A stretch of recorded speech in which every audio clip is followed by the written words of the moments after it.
Our story begins in the year 1896 on the busy streets of London, England. Sarah Crewe and her father had just arrived from India. It was Sarah's first trip away from home, but she wasn't excited by the bustling city around her. For Sarah knew she would soon be separated from the father she loved so dearly. I know this is hard, Sarah. But if my partner and I find diamonds at the Punjabi mine, we'll be rich as kings. But the jungles of India are no place for you. I understand, Father. I'll send for you as soon as I can.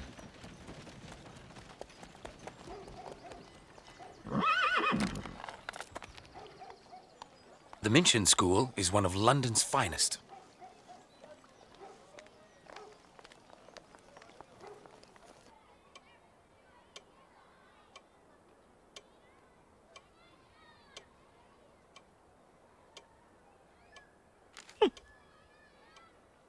It's an honor to have Sarah here, Mr. Crewe. She seems a perfectly behaved young lady. Mrs. Crewe has done a commendable job of raising her. My mother died when I was very young. I was raised by my father.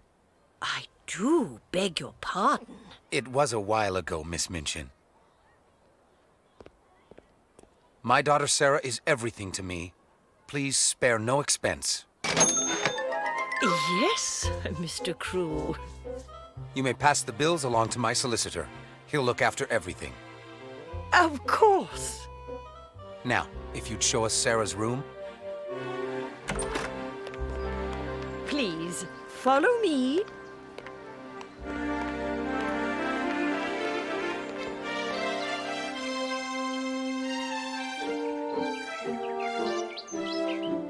I want you to have this. Your mother gave it to me to remember her. I'm giving it to you to remember me. Oh, Father, she's beautiful. Thank you. I love her. She's called Amalu and she's very old. Once, hundreds of years ago, she belonged to an Indian princess. She has magical powers. Magic? They say that if you believe in her magic hard enough, then the thing you wish for most of all can come true.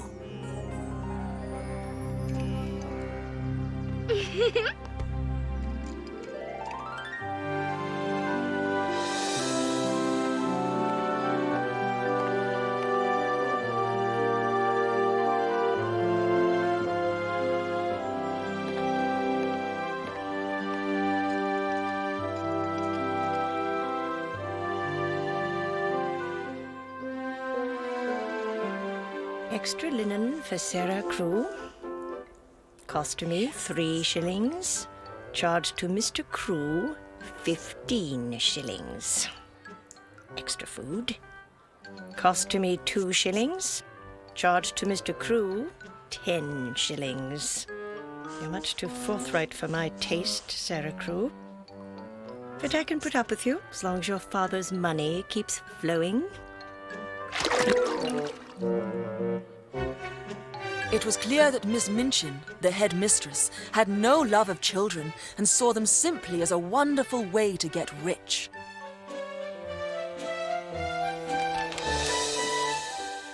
Sarah Crewe did look forward to making new friends, but already she missed the adventure of life with her father in India.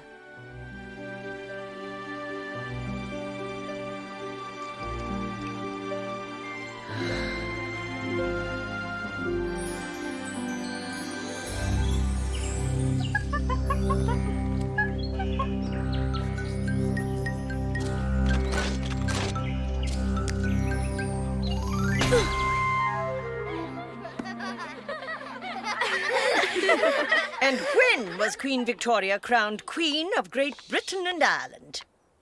Lavinia? 1837, Miss Minchin. Correct, as always, Lavinia. In 1876, Queen Victoria assumed even more honor and power when she was proclaimed Ermengarde.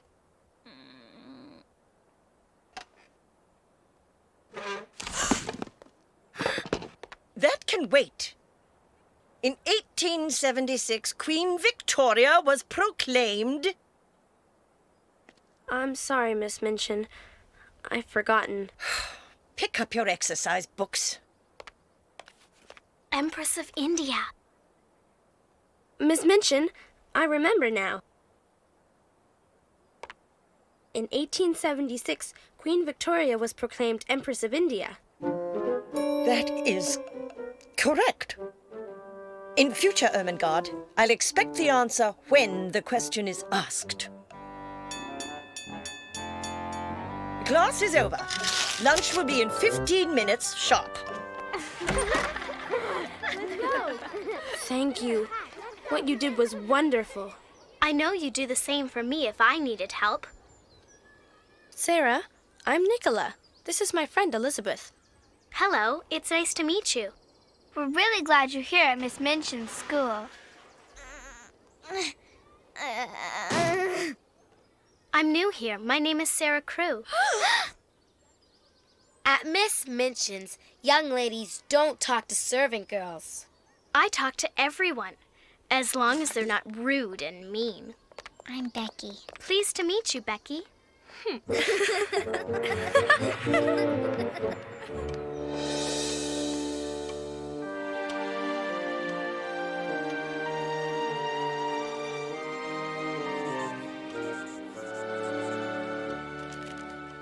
I regret that I cannot be present at my Sarah's 11th birthday.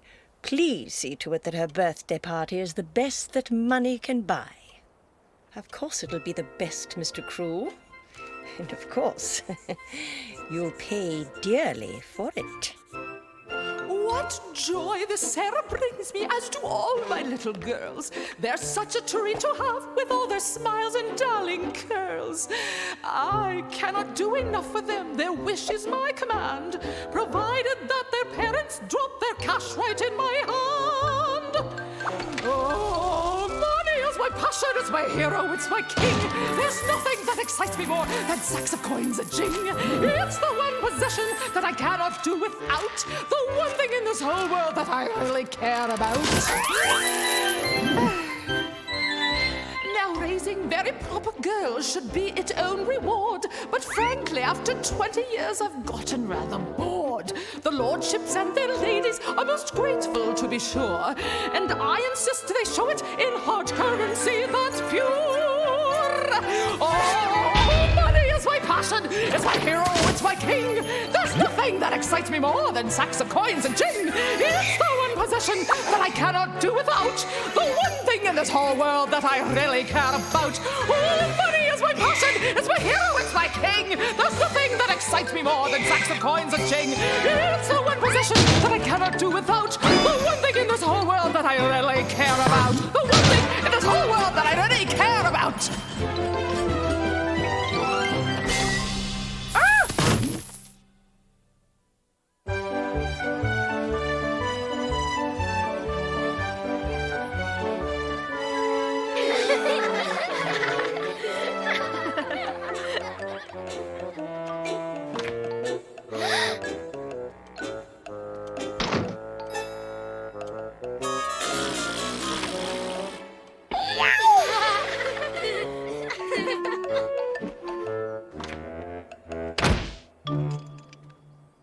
What should we do now? What did you do for your last birthday, Sarah? I told stories to my dad. Oh, please tell tell us us a story, Sarah. Sarah, please. All right. This is a story about magic, about how, if you believe with all your heart, what you wish for most of all will come true. Long ago, in the time of knights and ladies, there was an enchanted kingdom. One day, the king had to leave his kingdom to search for the golden arrows.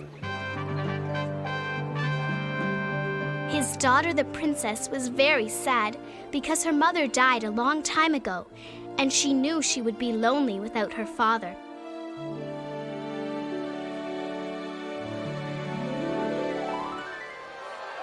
While he was gone, the king, who was far too trusting, left the princess in the care of the cold and unfeeling Lady Malaquant.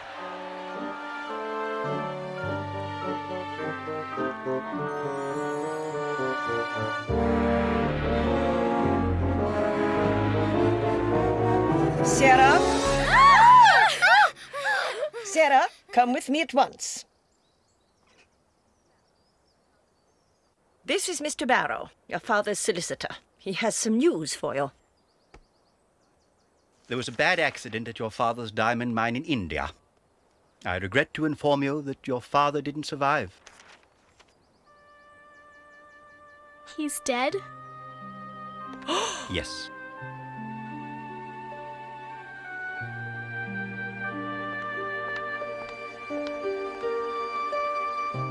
I must return to India to say my final goodbyes. That's not possible. There is no money in his estate. What? Richard Crewe invested all his money in the diamond mine, but no diamonds were found. But I haven't been paid for last month. And her birthday party cost me a small fortune. Our firm is also owed money, Miss Minchin. Then what am I to do? She seems a healthy girl. I'm sure there's lots of work she can do to help pay off the debt.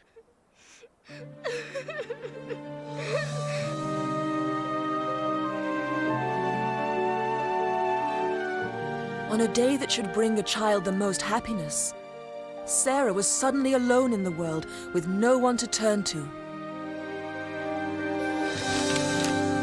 That night, dressed in rags, Sarah was marched to her new quarters, a cold, bleak attic room at the very top of the school. Your clothing and other possessions will cover only part of the debt. So, tomorrow you start working for me. Not a room for a princess, is it?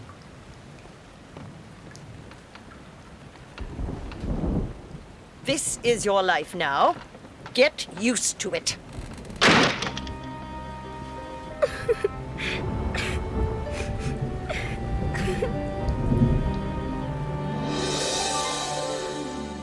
I want them to shine. If they don't, you do them all again.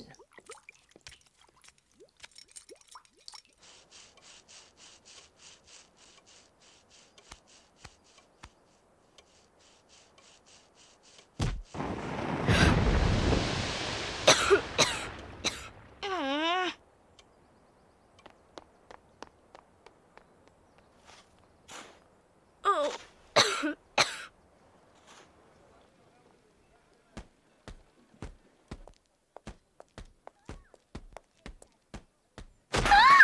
Take that to my room when you're finished. Yes, miss.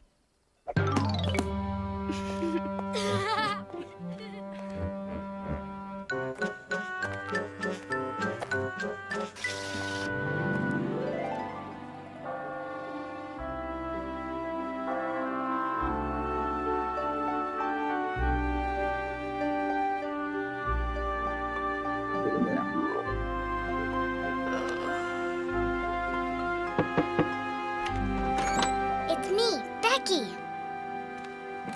The cook was going to throw this out. I thought you'd like some.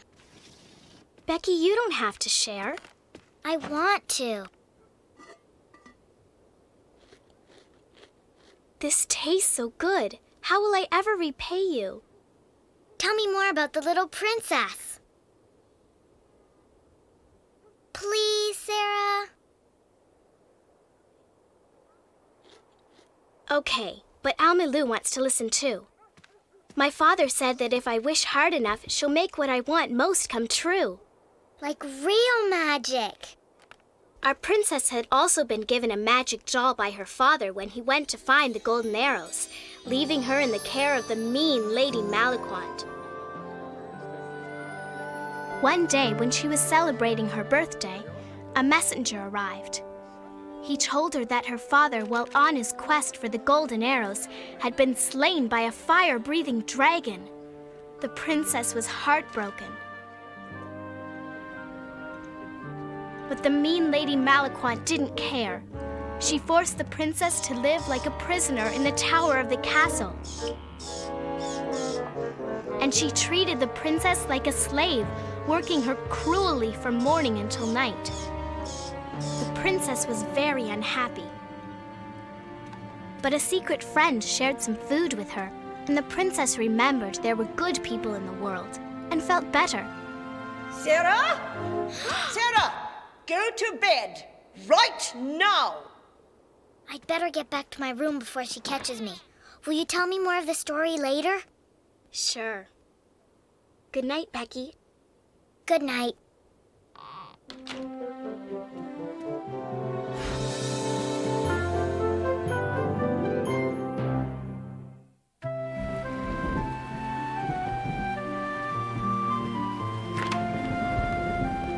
Here's money for the market. I expect change. If you're short 1 penny, Sarah Crewe, you'll get no dinner. Do you understand? Off you go, then.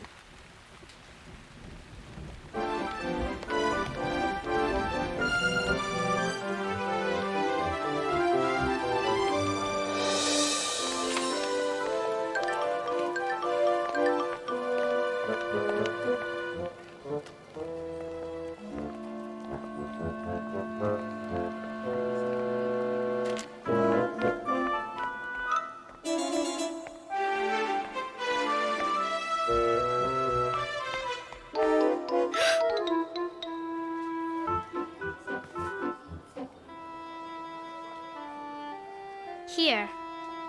No, that's my purse! Hey, stop! Help me, please! That boy stole my purse! Won't someone please help me?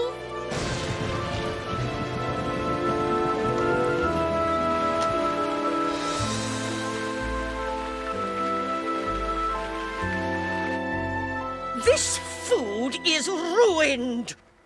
I'm sorry, Miss Minchin. Sorry, won't get my money back. You'll have to work it off like the rest of your debt. You'll start work tomorrow morning at 5 o'clock. You'll work till 8. There'll be no dinner tonight and no breakfast tomorrow. Do you understand? Yes, Miss Minchin.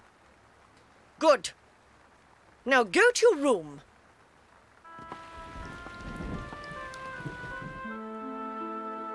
Since the news of her father's death, Sarah had worked from dawn until dusk and had gone to bed hungry every night.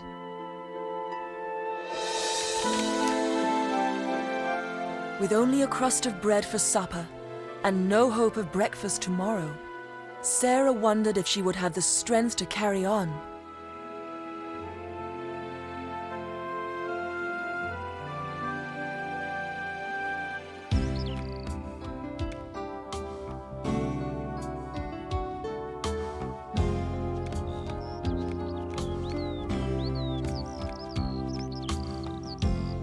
Somewhere far from here, there's a place where no one sheds a tear. I can feel it in my heart, some place we'll never be apart.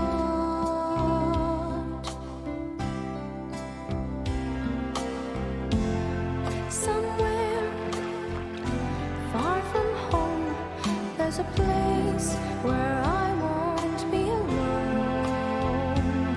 A place where dreams come true, some place I'll always be with you.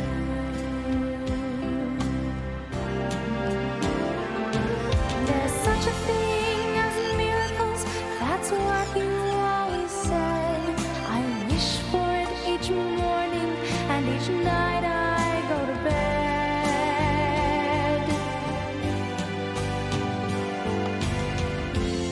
Somewhere far from home, there's a place where I won't be alone.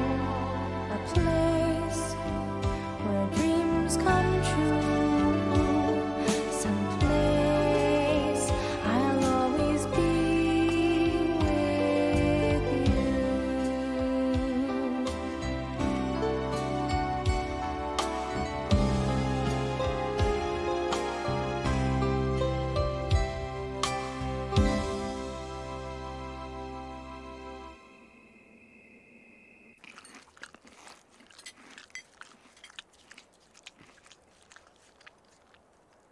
Waste not, want not, Ermengarde.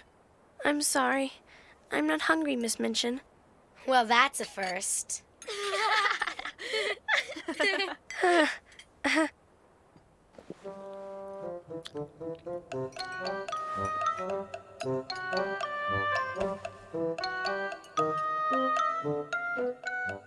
Miss Minchin and the other girls could not understand why Ermi had no appetite. But Ermi knew why.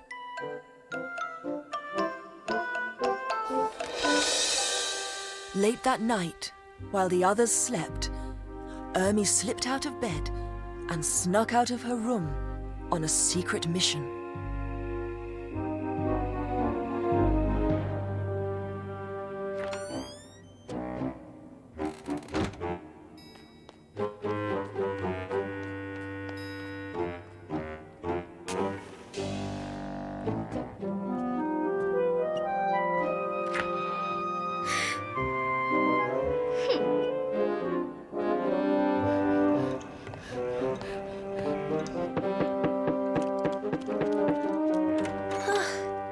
What are you doing here? You could get in trouble with Miss Minchin.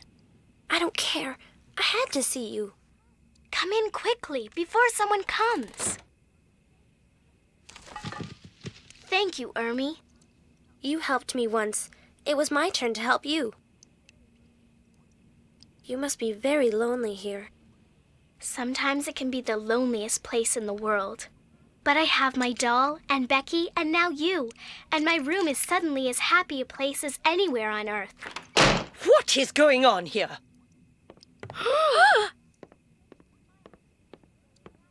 It was my idea. I asked Ermi to sneak some food up to my room. It doesn't matter. Ermengarde knows the rules. I will be writing to your father. He won't be happy to learn that your behavior is as bad as your marks. Oh, please don't tell my father, Miss Minchin. To your room. Lavinia, make sure she gets there. Yes, Miss Minchin. As for you, Sarah Crewe, disobey me again and I promise you I'll put you out on the street, homeless and penniless. You won't be needing this.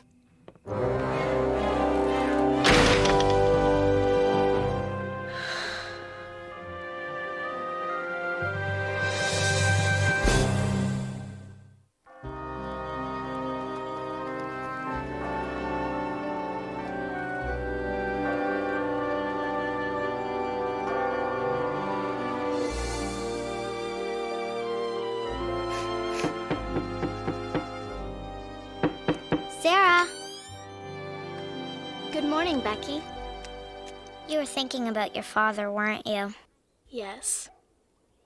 I miss mine too. What happened to him?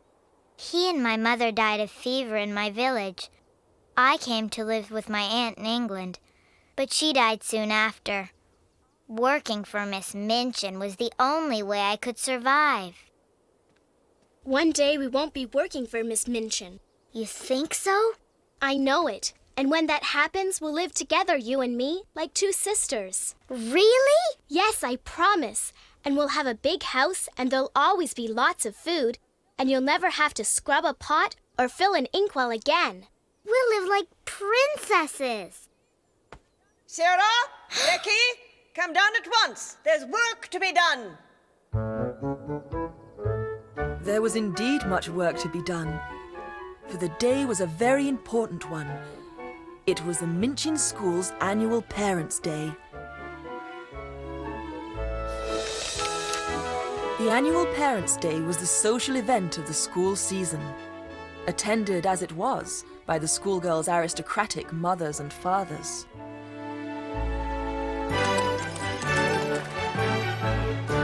It's great to be of nobility, gentlemen and ladies of civility. Our manners are exemplary, our etiquette so pure, so steeped in higher learning, and our daughters quite demure. It's great to be of nobility, Gentlemen and ladies of tranquility, our breeding is impeccable. We're styling of rare taste, our lawns perfectly manicured with nothing out of place. Refinement is a trademark that we're very proud to show. For we are the nobility to masters down below. It's great to be of nobility, gentlemen and ladies of civility. Our manners are exemplary, our etiquette so pure, so steeped in higher learning, and our daughters quite demure.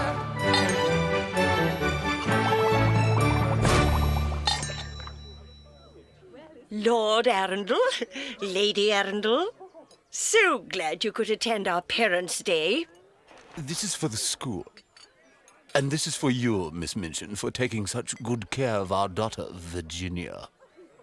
Thank you so much, Lord Arundel. Please enjoy the party. Miss Minchin, have you seen my parents? I can't find them. Oh, Lavinia, I forgot. A message arrived this morning. Your parents are still in France on business. They'll see you in the new year.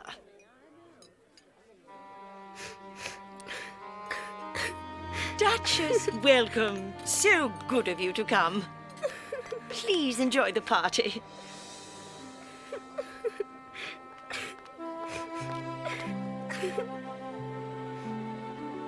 This is the best pastry at the party. I saved it for you. I know what it's like to be alone.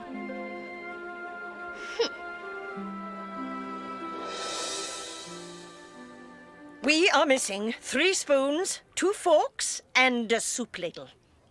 All silver. A considerable loss, as you all must know. If the guilty party comes forward now, I may be persuaded to show leniency and forgive this transgression. All right, then. I will find my silverware, and when I do, the thief will be turned over to the police.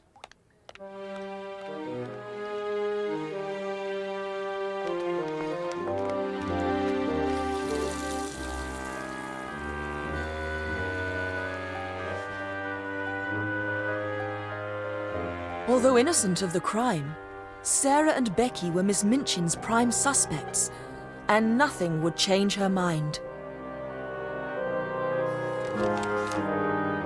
After a long, hard day cleaning up after the party, Sarah returned sad and exhausted to her attic room.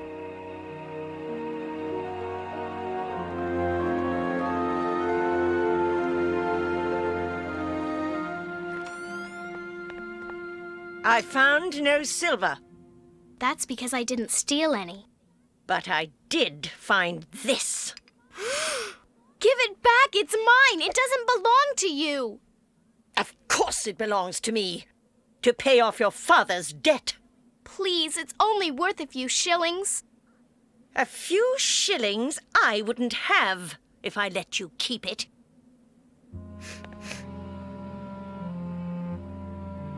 Don't be sad, Sarah. Amalou was all I had left of my father. I guess it doesn't matter anymore. It's just a piece of wood. But the princess in your story wouldn't talk like that. She wouldn't give up. That's just a story, Becky. It's not true. I'll never see my father again. But you have to believe, Sarah. Isn't that what your father taught you? It's too late. I've nothing left.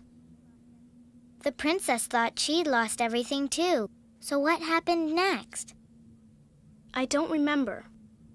Sarah? The cruel Lady Malaquant kept the princess in the tower and warned her that the slightest disobedience would send her to the dungeon. One day, just to punish the princess, Lady Malaquant stole the princess's magic doll. The princess was heartbroken, for without the doll's magic, she knew she would never get to see her father, the king, again. And so that very night, the princess and her servant girl decided to get the doll back from Lady Malaquant, knowing that if they were caught, it would be the end for both of them.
Why, Mr. Barrow, what brings you here? Some good news, I hope? Perhaps an unexpected payment towards Miss Sarah's debt? Excellent news, Miss Minchin. I'm happy to inform you that Mr. Richard Crewe is alive. Alive? It seems Mr. Crewe was mistaken for his partner, who died in the mining accident. Mr. Crewe himself was gravely injured and asked to be returned to England to see his daughter one last time. I've come to take Sarah to him. I see. Is there a problem? No. I mean, not really. Well, actually, yes. Sarah's not here. Not here? Last night, she ran away. Ran away? Sarah grieved for her father. It has made her unstable. The child was under your care, Miss Minchin. If anything has happened to her, I can assure you... I'll find her. By this evening, I promise. I sincerely hope so, Miss Minchin. Lavinia? Lavinia? Yes, Miss Minchin?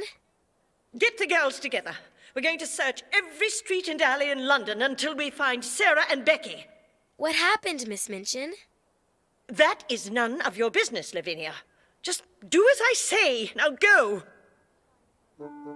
For the first time in her life, Miss Minchin was truly afraid. She had until sundown to find one small girl in one very large city. At that moment, Sarah and Becky were making their way towards the London docks, where Sarah knew a ship lay ready to set sail for India.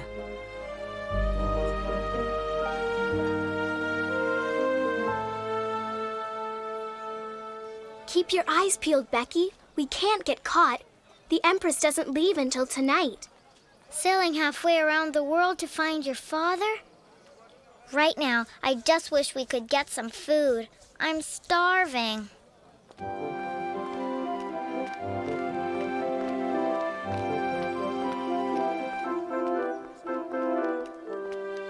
Hungry girls? Ah, yes, very. Here you are. Thank you.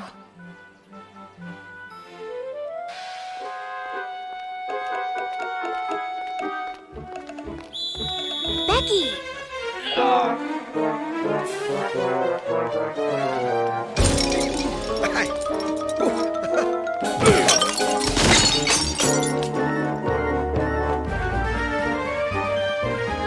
Sarah could not be caught. If she didn't make it safely to the boat, any chance of finding her father would be lost forever.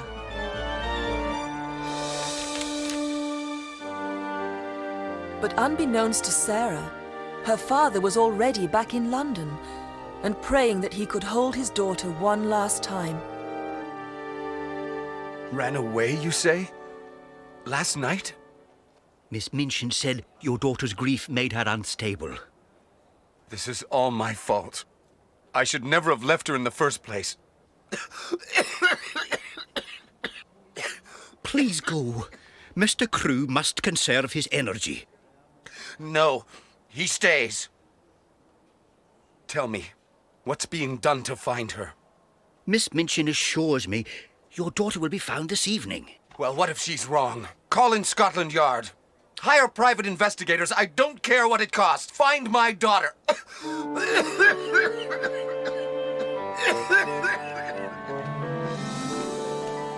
Hurry, girls. We have 5 more streets to search before lunch. Miss Minchin has all the girls searching for us. We have to hide until it's dark. In there!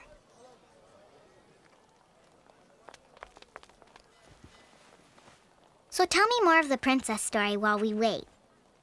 The princess knew in her heart that the king could not be dead, and so she and the loyal servant girl set out to find him. They eluded the black knights Lady Malaquant had sent to capture them and hid in the magic forest.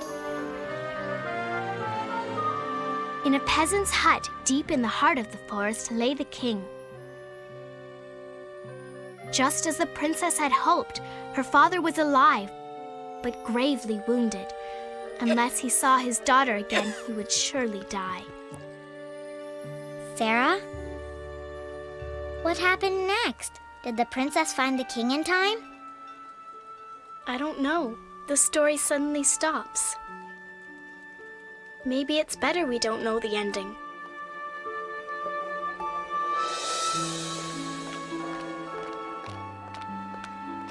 Straight to bed, girls. We'll continue to look for Sarah and Becky in the morning. It's your fault they ran away. They wouldn't have gone if you'd treated them better. Lavinia! How dare you address me that way? She's right. You're wrong to make Sarah feel unwanted. Inside, all of you! Now!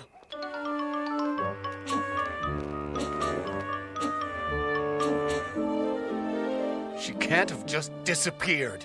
I assure you, sir, she will be found. What's that? What? Give me the newspaper.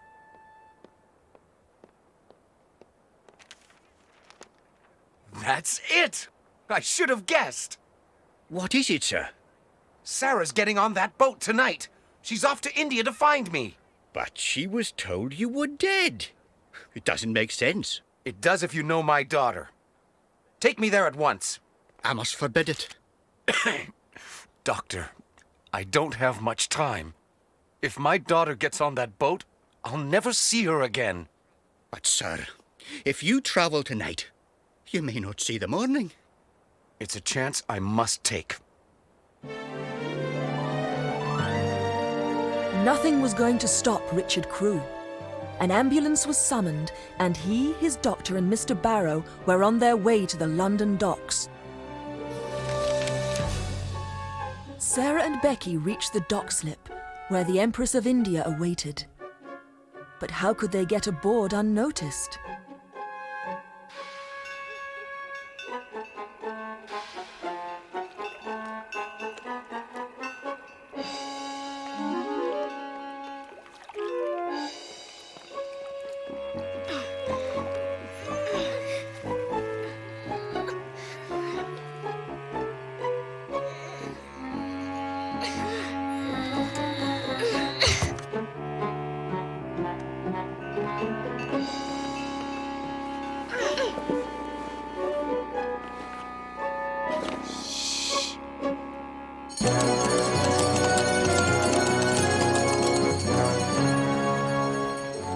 He'll never make it. I'll make it. I have to. The ship leaves in 15 minutes. We're 20 minutes away. Tell them faster. Faster! Faster.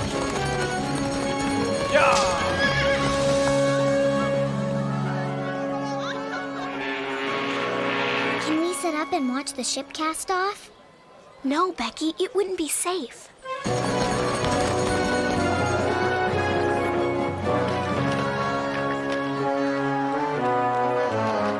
Sarah? Sarah! Can't we just take a little peek? Okay, but just a peek. Oh no!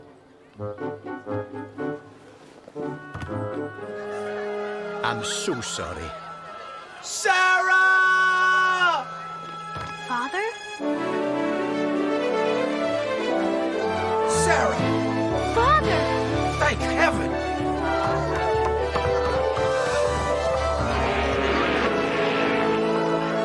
Oh, Father, Father! Sarah, my little Sarah, I found you. I knew you'd come back.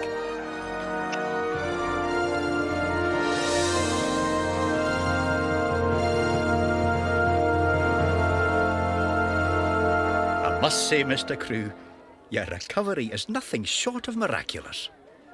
Not so miraculous, Doctor, when there's something to live for. Father, are we going to stay here in London now that you bought the Minchin school? Yes, and I've already picked out a big new house where we'll live. Just the three of us. I told you we'd be sisters, and we'll live just like princesses. Like in your story. I guess we know now how it ends. But what happened to the evil Lady Maliquant? Excuse me, Father. Where are you going, Miss Minchin? I'm not wanted here, so it's best I go. My father believes everyone deserves a second chance. I bet there's a place for you here if you want it. You'd have me back? After the way I treated you? Sarah Crewe, you truly are a princess. And so all ended well for the princess and her father. And she and the servant girl returned with the king to the palace, where together they lived happily ever after.